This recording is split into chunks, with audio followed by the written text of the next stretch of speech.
Fultestock, you're very welcome as we gather to celebrate Suantraí, Íosa, where we look at the readings for tomorrow, in this case, Tuesday the 28th of January, in week 3 in ordinary time, the feast of St. Thomas Aquinas. Now, Aquinas was born around 1225, and at the age of 19, he becomes a Dominican friar. In fact, he gets great education at Monte Cassino, Naples, Paris, and Cologne, and he will become the foremost theologian of his era, and his great work is called the Summa Theologica, in which he gathers up the wisdom of people like Augustine and the fathers of the church and gives a formal interpretation of the nature of Christianity and indeed what we can understand about God.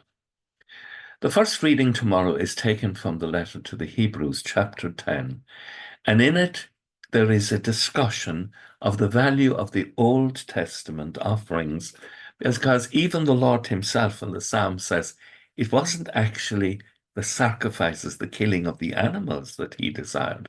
No, it was, in fact, that we would offer ourselves with the animals as a substitute for ourselves in love to God, and that Jesus had come and made this perfectly clear in saying, "Here I am to the Father, I'm coming to do your will," and that Jesus abolished any such thoughts of sacrifices as in animals to replace it with the second kind, and that when we come to celebrate Eucharist together, that we are called also, as Christ did, to offer ourselves during the Mass, saying to the Eternal Father, "Here we are, we come, desirous to do your will."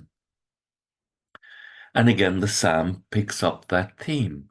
You do not ask for holocaust or victim, instead, here am I. And then the gospel tomorrow, taken from Mark chapter 3. And you have the scene where Jesus is inside and the brethren of Jesus are standing outside and they send him a message. And he uses the opportunity of the message coming in to teach something extraordinary to us. Now listen to this very carefully. Christ is saying to us, to all of us, "Here are my mother and my brothers. Anyone who does the will of God, that person is my brother and sister and mother." The old people used to always say, "Welcome be the holy will of God." And as we came through the storm and we experienced our own powerlessness, for certain, we begin to realize that we need to surrender to the will of God.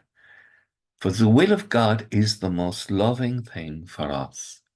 And it is God's will that he will sustain us through all difficulties so that his glory can be seen in us. With thoughts such as these, let us go to our beds and pray that when we arise in the morning, our hearts will indeed be filled with the wonder and the praise of God. Agus go mana dia elecotach shiv, ahar mak agus spirit nave. Amen. Slán go fóill. Bye for now.